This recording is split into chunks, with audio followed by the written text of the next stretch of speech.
Quem mais tenho eu no céu, senão a ti? Eu te desejo mais que a qualquer coisa na terra. Salmo 73, 25. Bom dia!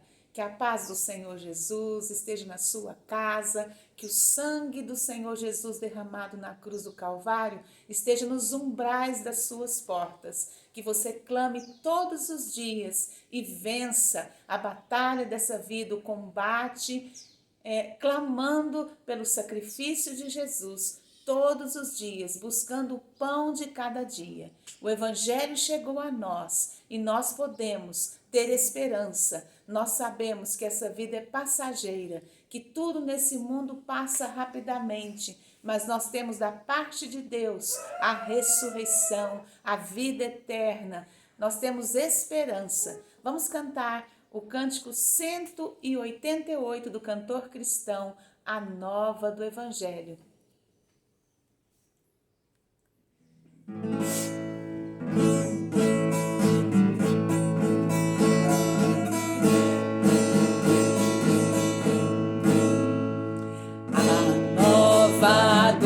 Evangelho já se fez ouvir aqui, boas novas tão alegres, elas são pra quem ouvir.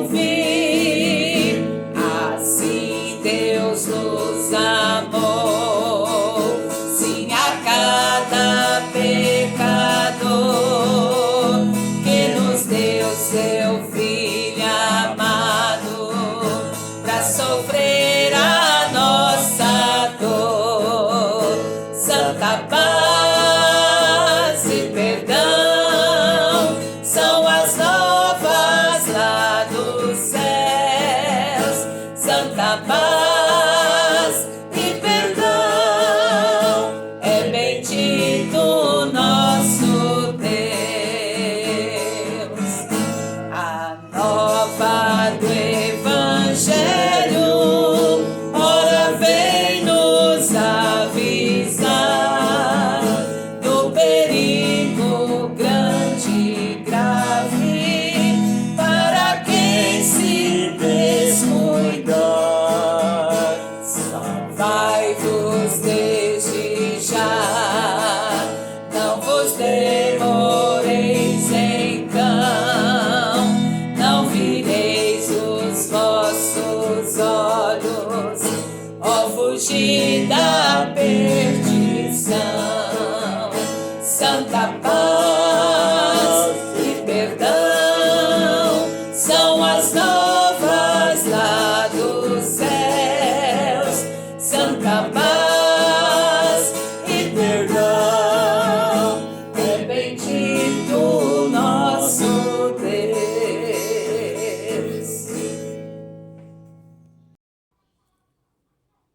Estamos estudando nas manhãs de sábado, pela escola bíblica, o Sermão da Montanha, na parte das bem-aventuranças. Em Mateus 5, abra sua Bíblia, no Evangelho de Mateus, capítulo 5, do versículo 3 em diante. Nós já estudamos algumas bem-aventuranças, começando: bem-aventurados humildes de espírito, porque deles é o reino dos céus. Outras traduções diz: bem-aventurados pobres de espírito, porque deles é o reino dos céus. Para fazermos parte do reino dos céus, temos que enxergar a nossa condição de necessitado, de pecador, de totalmente perdido sem um Salvador. Versículo 4, bem-aventurados que choram, porque serão consolados. É necessário arrependimento verdadeiro. É necessário chorar diante de Deus. Bem-aventurados que choram, que externam arrependimento, tristeza verdadeira por seus pecados, porque serão consolados. Versículo 5, bem-aventurados mansos, porque herdarão a terra. Mansidão na Bíblia não é um tipo de temperamento calmo. Pelo contrário, mansidão significa se submeter à vontade de Deus, reconhecer a soberania de Deus e submeter aos seus planos, à sua vontade. Bem-aventurados mansos, porque herdarão a terra. Depois o versículo 6. Bem-aventurados que têm fome e sede de justiça, porque serão fartos. Há no nosso coração um vazio. E esse vazio só pode ser preenchido se nós reconhecermos, né? Se nós tivermos a consciência de quanto precisamos de Deus. Só no Criador, só nas coisas eternas é que nós encontramos o verdadeiro sentido da vida e preenchemos o vazio no nosso coração. O propósito eterno preenche o nosso coração. Bem-aventurados que têm fome e sede de justiça, porque serão fartos. Versículo 7. Bem-aventurados misericordiosos, porque alcançarão misericórdia. Jesus diz que quem é muito perdoado, muito ama. Né? Então, quando nós temos consciência do quanto somos perdoados, isso facilita nós perdoarmos. Jesus, no final de Mateus 6, né, quando ele fala a oração modelo, Pai Nosso, no final da oração modelo em Mateus 6, ele diz: se perdoardes aos homens as suas ofensas, eu vou perdoar vocês. E se vocês não perdoarem, eu também não te perdoo. Perdoar é uma decisão que temos que tomar. E Deus vai nos capacitar, vai mudar o nosso coração. Nós não vamos esquecer as ofensas, mas quando pensarmos nelas, vamos pensar de modo diferente. Eu já perdoei. Todas as vezes que nós lembrarmos das ofensas, vamos tomar a decisão de perdoar. E estamos estudando o versículo 8 agora, mais bem essa aventurança. Começamos no sábado passado e vamos hoje um pouquinho mais. Bem-aventurados limpos de coração, porque verão a Deus. Então nós só podemos ver a Deus se formos limpos. E só o sangue de Jesus pode nos limpar e nos dar vestes de salvação.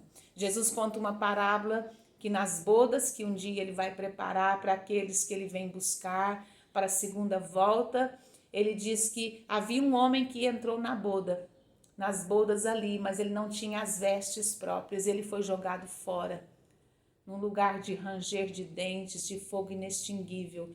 É preciso ter vestes santas, vestes limpas, né? Isso quer dizer ter um coração limpo. Então, nós estamos estudando, conforme Russell Shedd, a felicidade segundo Jesus. Então, vamos um pouco mais estudar sobre ser limpo de coração. Como devemos purificar o coração? Precisamos indagar que processo de transformação poderia limpar o coração humano. Que infusão poderia impedir a produção de imundícia que, via de regra, essa fábrica produz? A senda da felicidade se estenderá diante de todos quantos alcançarem a pureza de coração, segundo a palavra de Deus. Então, nós precisamos aprender com a palavra de Deus como ter um coração puro. Primeiro ponto é a pureza sexual. Jesus ensinou nesse Sermão da Montanha de Mateus 5, 6 e 7, ele ensinou que filtrar os pensamentos deve ser uma prioridade para um homem de Deus, uma mulher de Deus. Olhar com intenção impura para uma mulher equivale, aos olhos de Deus, ao ato sexual cometido no coração. Mateus 5, 28. O Senhor diz que se a gente já tiver no nosso coração a intenção impura, já adulterou. Então, o problema está no coração. Não basta só não praticar o ato de impureza sexual. É preciso purificar o coração. Comete-se assim o pecado do adultério sem qualquer contato físico. É provável que nenhuma comissão de disciplina eclesiástica recomende que um irmão, uma pessoa da igreja, seja expulso da comunhão da igreja porque sua mente deleitou-se num pensamento cobiçoso. Para Deus, que tem perfeição absoluta na sua santidade, a gravidade do ato externo e do pensamento do coração são iguais. A gravidade do ato externo de adulterar e do pensamento do coração são iguais diante de Deus. São pecados que contaminam a pessoa.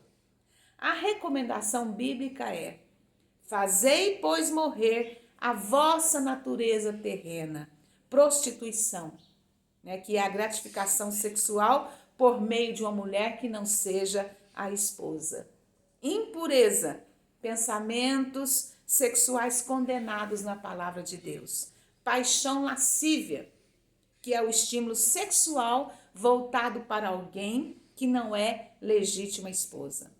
Sufocar ou filtrar todo e qualquer meio e fonte de estímulo ao sexo ilícito é obrigatório para conseguir um coração puro. Igualmente, quando acontece com o nosso corpo, o que você alimenta vai se tornar o que você é. Vai entrar nas suas células, no seu sangue, em tudo que o seu corpo é. Então, o coração também. Do que eu me alimento, do que eu vejo, do que eu escuto, isso vai se tornar o meu coração, o que eu vou sentir, o que eu vou desejar. Pode-se conseguir um coração puro somente através de uma luta até a morte contra os desejos impuros da carne. Os estímulos que alimentam os feitos malignos da carne devem ser substituídos pelo Espírito Santo. O poder real de Deus atuando no coração é o caminho da vitória, segundo o apóstolo Paulo. Em Romanos 8,13, Paulo diz assim: se pelo Espírito mortificardes os feitos do corpo, certamente vivereis. Esse poder do Espírito age na consciência, traspassando-a ou compungindo-a, revelando assim como é nojento e penoso o pecado. Viver sob o domínio da carne importa desfrutar a satisfação iníqua dos impulsos contaminados pela pornografia, por carícias e toques eróticos, por estímulos visuais e táteis impuros. Viver no espírito, por outro lado, implica entregar o coração ao comando daquele que a tudo renova. Por isso Paulo ora em favor dos efésios, para que Deus, segundo a riqueza da sua glória, vos conceda que sejais fortalecidos com poder, mediante o seu Espírito no homem interior, e assim habite Cristo nos vossos corações. Efésios 3, 16 e 17. Mediante o poder dunamis, do Espírito Santo, podemos dar a Jesus Cristo as chaves do nosso coração. Somente Ele pode barrar a entrada de pensamentos nocivos e purificar nossa casa interior com o seu precioso sangue. Então, nós precisamos confessar pecados, como diz a palavra de Deus em 1 João 1, 8 e 9.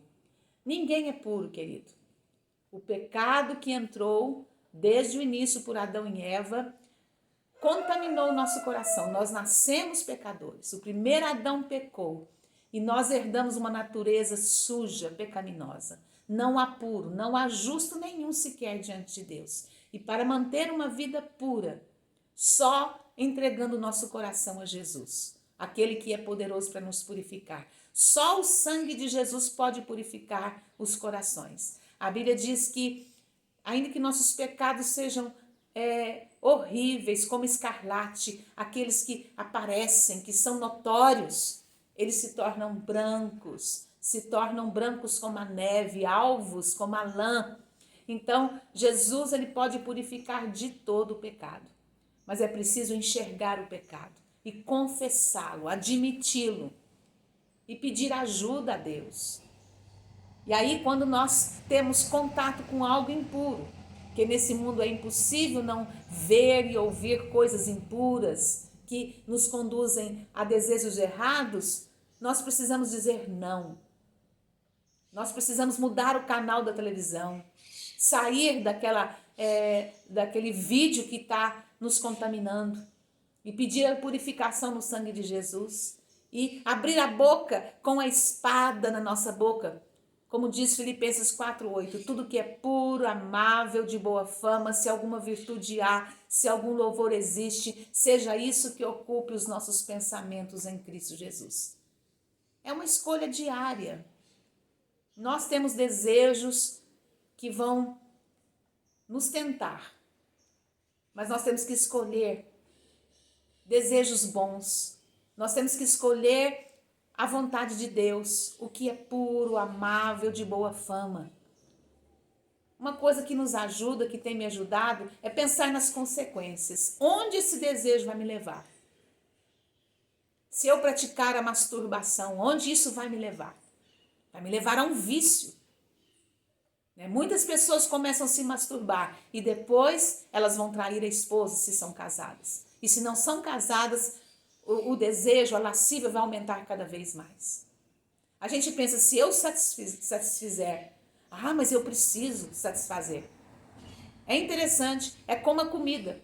Quanto mais a gente come, mais a gente quer comer. A pessoa que está compulsiva por um desejo, ela não se sacia. É óbvio que o desejo, ele é lícito, mas dentro do casamento. Desejo sexual dentro do casamento. Não quer dizer também que é casado, tudo pode. A palavra de Deus nos dá orientações. Nós vemos que Jesus orienta a uma pureza sexual de amor, de respeito, de gentileza. Não é tudo pode no casamento. Há muitos casamentos que têm estrupos. Há muitos casamentos que têm um sexo totalmente errado. Um sexo anal que não é aprovado pela palavra de Deus. Totalmente contrário à natureza, totalmente contrário até mesmo à medicina, a contaminações que não são boas para o nosso próprio corpo. Então, é preciso, meu amado, estudar a palavra de Deus, estudar bons livros e, com a ajuda de Deus, dizer não ao desejo, colocar o desejo diante de Deus. Só assim nós vamos fugir da impureza sexual e ser limpo de coração. É uma luta. Não é fácil, mas as consequências de ceder, elas vão trazer muito maior peso, muito maior sofrimento. Ceder ao adultério, ceder ao desejo ilícito, vai trazer consequências que vão doer profundamente, não só em nós, mas na nossa família, na igreja. Consequências terríveis. A pureza tem um preço, mas ela é possível em Jesus. Com a ajuda dele, nós podemos vencer o pecado, vencer o desejo de adultério, vencer o desejo do sexo ilícito. É muito melhor do que ceder e depois ter que aguentar as consequências. Nós temos a ajuda de um Salvador, nós temos um Deus que nos sacia, que nos socorre em nossas fraquezas. Vamos orar, querido. Pai, a tua palavra diz, bem-aventurados limpos de coração, porque verão a Deus. Eu conheço o meu coração, que é sujo, mau e fraco. E só em ti eu tenho encontrado socorro. E tu conheces o coração de cada ouvinte, de cada um que está estudando a palavra de Deus comigo nesta manhã. Pai, ajuda-nos a não desistir, a lutar, a buscar a tua ajuda, a confessar pecados, a chorar diante de ti e ser consolado. Porque as consequências de ceder à impureza, ao desejo ilícito, elas vão doer muito mais do que o combate para vencer o desejo errado. Nos ajuda a ser maduros no conhecimento da tua palavra e a não ceder, a não nos desviarmos da tua vontade. Porque a consequência é aqui nessa terra e na eternidade. Que o Senhor nos ajude, Pai, em nome de Jesus. Nessa manhã, nós oramos pela Eliette, que vamos orar essa semana para que o Senhor a abençoe, para que o Senhor a fortaleça, para que o Senhor a desperte, que o Senhor dê ela força para vencer o pecado, para vencer o vício, que o Senhor possa, Senhor, cada dia continuar a obra na vida dela. Abençoa seus familiares, abençoa seus filhos, seus netos, todos os seus irmãos, em nome de Jesus. Amém. Voltamos com você amanhã, se Deus quiser, às 19h30. Em nome de Jesus.